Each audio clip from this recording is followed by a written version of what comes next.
Okay, hey everybody, it's Connie with the Artisan Company. Yes, I am at the beach, but you know what? I'm at Joann's because I don't ever go to Joann's, and I thought I'm going down here to see what they have. Oh my gosh, y'all, they have some amazing stuff. Every state is different. It's amazing. So, I'm supposed to be at the beach, but girls gotta bead. Let's go. Alrighty, everybody, back from vacation, getting ready to get focused. I got to thinking about these stones while I was on vacation, and I haven't gotten them off my mind yet.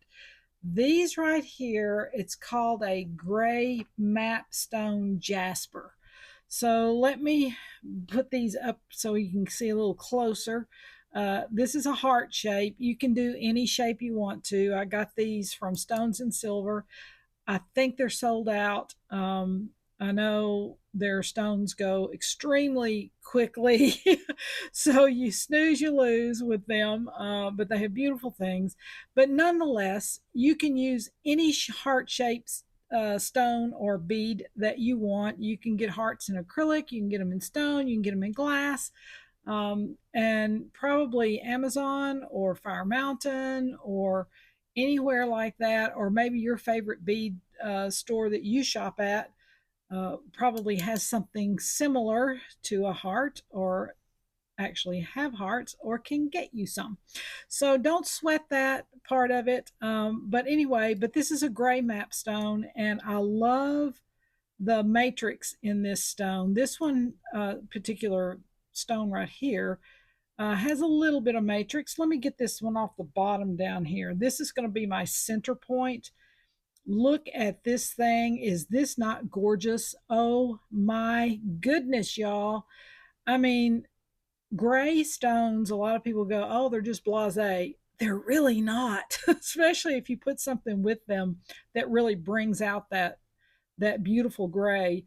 I did a marble necklace several months ago, gray marble, and the stones were rectangular in shape, and I mixed some chains with it, and it turned out to be a stunning statement piece.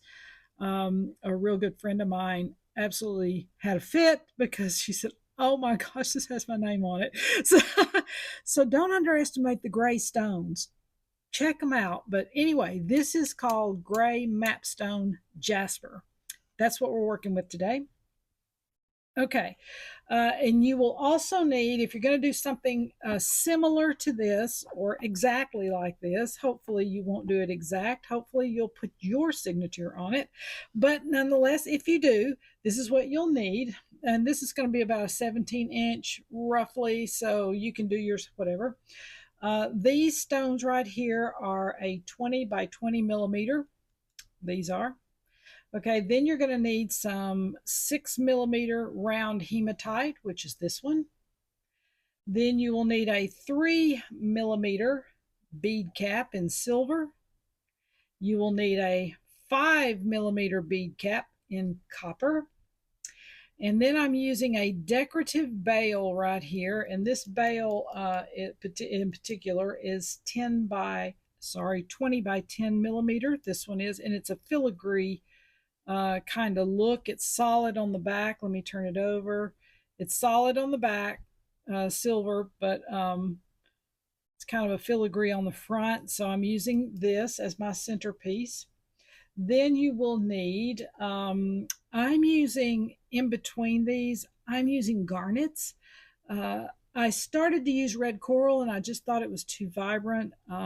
So I went with garnets, and that's these right here. They're round and they're graduating in size. So they're about a 3 millimeter to about a 6 millimeter size in the stones. And of course, your clasp and your beads and crimps and crimp covers. The clasp I decided to use was not a high shine silver. I decided to use a more of a stainless steel kind of look because of this and because of this. And I just kind of wanted it to have more of a matte undertone of silver instead of the bright in your face silver. But you can do it any way that you would like because it's your project. But this is what I've got. And so let's get our heads wrapped around it and we'll get started. Okay, as with any project, you can see I have laid my stones out because this is something that I consistently do pretty much across the board. Um, Occasionally I don't, but for the most part, overall I do. And so what I do is I want the biggest bang for my buck right in the front, which gives the necklace more of a wow feel. So I took out the stones that had the least amount of matrix in them, and I pulled those and put those right there. And then the next ones that I did were these four. They had the next least amount of matrix. Then these four had the next amount. And then these are going to be right smack in the front. And then this one is actually going to be my centerpiece. He's my little wow factor right there because of the matrix in this stone. It is amazing. Okay, so that's the first thing I do. Take your time to do that. It is worth it. Okay, we're going to start on the centerpiece first with the bail. And I did fail to tell you, I'm so sorry. You'll need an eye pin because you got to make your little center heart. And you'll need a little, maybe 2 or 3 millimeter silver bead on the bottom. Okay. All right, so what we're going to do is take the head pin that we've got here, not the eye pin with the little loop. I may have said eye pin, but not that one. Okay, you want a head pin that has the little bottom on it. Okay, and then we're going to take the little silver bead, put it on there like that. And then we're going to take one of those little tiny 3 millimeter silver bead caps, and it will go on like that. Then you will put your heart on, or your bead, your whatever your centerpiece bead is. In this my case, it's a heart, and it should look like that at that juncture. Okay. Then the next thing you're going to do is take 2 of the copper 6 millimeter bead caps, and then a piece of the hematite that I was telling you earlier, the 6 millimeter hematite, and you're going to put on a cap, the hematite, and another cap. So it should look like that at this juncture. All right. Then you're going to take your pliers.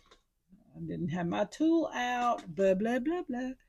All right, and you're going to clip it because you're just going to make a loop at the top, fit on the bail. And it's better to clip less than not enough. So I'm just going to leave a little bit there so I can play with it a little more. All right. I'll take my, if you have a looper, you can use that to make your loop. If not, take your little pliers. I've got all mine marked. You can see right there. Okay.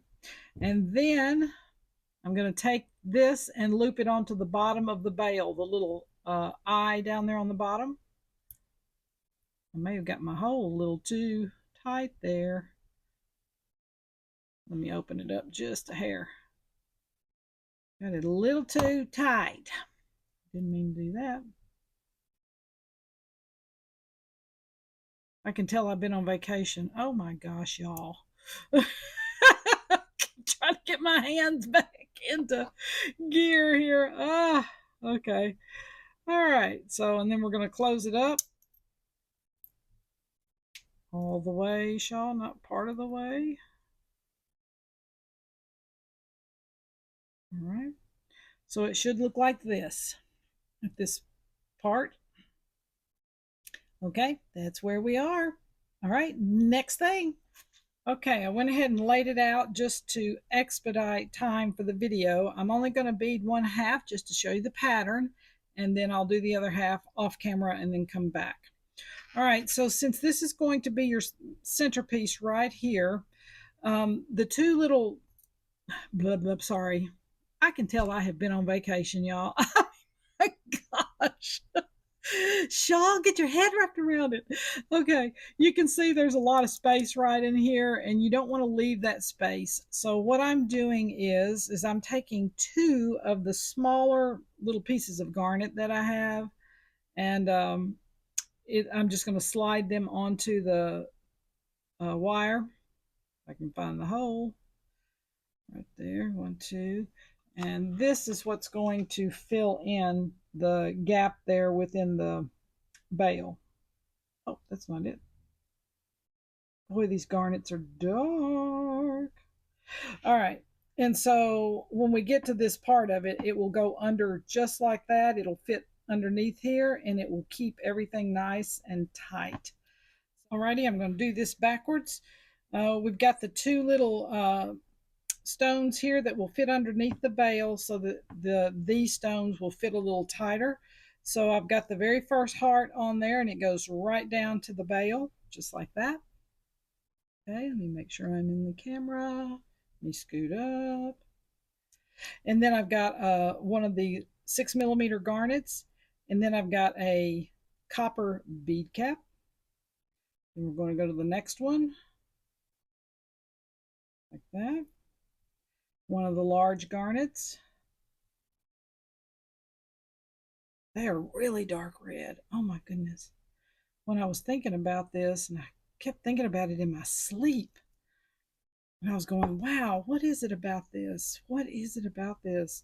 And I think what it was I was just thinking about and contemplating how much God loves us. And it's like, wow, all of these little hearts. I just love it. So I thought, wow, wow, wow. Okay, so I now graduated to the next smaller size garnet, and that one's about a let me see, this is a 6 or a 7. That one's about a 5mm roughly. They're graduated, so it's kind of hard to tell sometimes. Anyway, and then I've got a bead cap. Next little garnet goes on there. But anyway, vacation was a lot of fun. I got a lot of rest. I did hit the ground running when I came home, as usual. I may have another show to do coming up, so I got to get my head wrapped around that if that's going to take place before Christmas. But anyway, I hope you guys are doing well this holiday season with your own projects. Even if you're just doing projects for your um, family or friends, whatever the case may be. I hope you're doing well with them, and I hope you've got some creative ideas from this channel to help you along that path. And you can email me as well if you would like. I'll have my husband put that up on the screen, and we can dialogue about anything you would like to. Okay, so now I'm going down to the smaller, the little bitty, 3 or 4mm size garnet. And from this point, I'm going to change to the 3mm silver bead cap. And this will be a real trick getting it on there. Because, oh, that one doesn't have a little hole in it. It would be helpful if I would get my eyes down here. Wow, it's so tiny and it's so shiny. And it's just a tiny little sliver of light that just changes, barely changes the landscape. It's not a drastic change, but it does change it just enough that your eye knows something's going on. It's not sure what, but it knows something shifted. All right. And then the last one, and I may not need this many on here. I'll know once I get it done on the other side whether I've got it too long or need to add something else. But we're going to finish it off with some golly, these things are dark, guys, with some of the hematite stones, and that's what we're going to finish it off with. So let me get one of these and put this on there like that. Okay, so let me clip it so I don't do 152 bead pickup. So you can see. All right, so this is where we're headed with this. And I love this. I love the graduating beads coming down here. the garnets in there. I love this. I think this is going to be a fantastically beautiful necklace when it's done. Okay, I'm going to go ahead and do this side. You do your side, and I'll be back. Alrighty, we are at the tail end of this necklace. I did one side to expedite the time, but what I did was I finished out the top up here with these hematite stones that I told you we were going to need. And you can do either thing. I decided at the last minute that I was going to change the bead cap color at the top from copper to silver, which is a much better idea. I don't know why I didn't think of it earlier. And the reason why is because you remember we've got these little slivers of silver coming up here, and the cap change keeps it from being such an abrupt change up here as you're going, because this is copper, blah, blah, blah, blah, blah. And then you have a little tiny sliver of silver, and then you're going into all silver here. So it just keeps it from being such an abrupt change when you're heading up to the top of the necklace, yet it all will blend in together because you've got silver down here at the bottom as well. So anyway, so what I did here was I went ahead and tightened everything up on this side so I don't have any gaps anywhere. And then I'm doing the bead caps on the bottom of the beads instead of the top going up. So I've got that one. All right. And then I go hematite and then a bead cap, hematite, a bead cap. And I think I just did 5, I believe. All right. A couple more. I don't roll everywhere. Okay.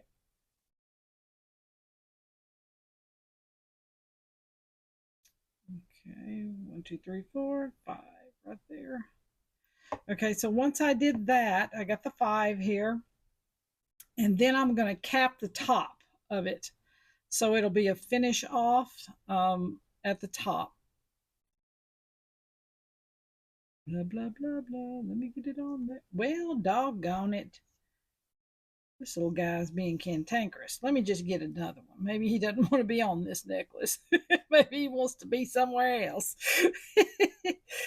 Okay, let me pull that down tight right there so I'm not picking everything up. All right, move all this out of the way. So here's where we are. This is the end of it. I'm going to pull it up just a little bit so you can see a little better.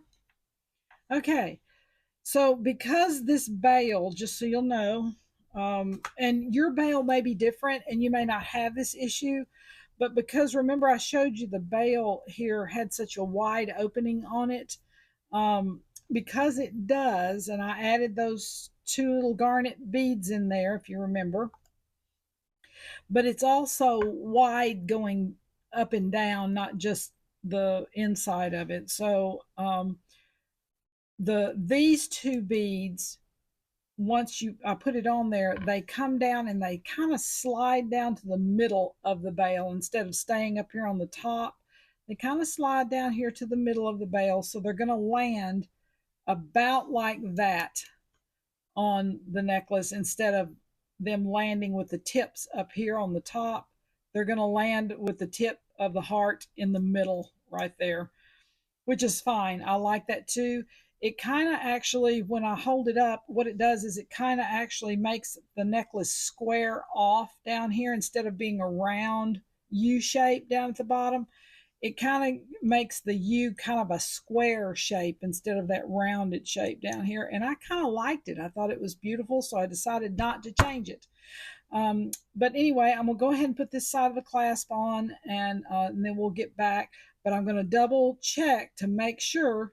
I always say check and check often, to make sure I did not miss any beads or any caps or got the sizes wrong somewhere. I do this every single time. Okay.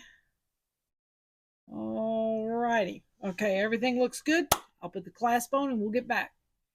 Okay, we are done with this project, guys. Oh my goodness, look how beautiful this turned out. I am so excited about this stone. I'm telling you guys don't give up on the grays. They're not drab. You just got to put the right thing with it.